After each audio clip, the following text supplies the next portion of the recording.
Lei in prima linea sul problema Romea, com'è la situazione, sindaco? Beh, sapete benissimo che sulla Romea abbiamo parlato anche con il comitato provinciale unificato, no, congiunto di Venezia e Rovigo.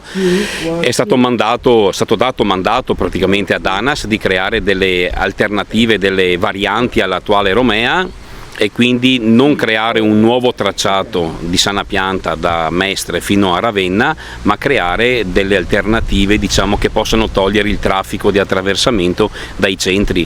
Io mi sono battuto per togliere il traffico di attraversamento del nostro territorio, tant'è che in una prima ipotesi sembra che dalla rotonda grande di Valli della Romea ci si possa collegare con questa nostra nuova strada, ecco, che verrà ovviamente disegnata e tracciata, e dovrebbe uscire tra Porto Eviro e Rosolina. Quindi per me salvare la zona di Sant'Anna, Cavanella e Valli è cosa importante. E ha già un'idea di un cronoprogramma il sindaco? No, a luglio so che ci dobbiamo risentire con il vicepresidente De Berti e capire, insomma, noi daremo tutta la nostra disponibilità. Sicuramente l'amministrazione comunale non sarà l'amministrazione comunale del no a prescindere, perché con il no non farai mai nulla.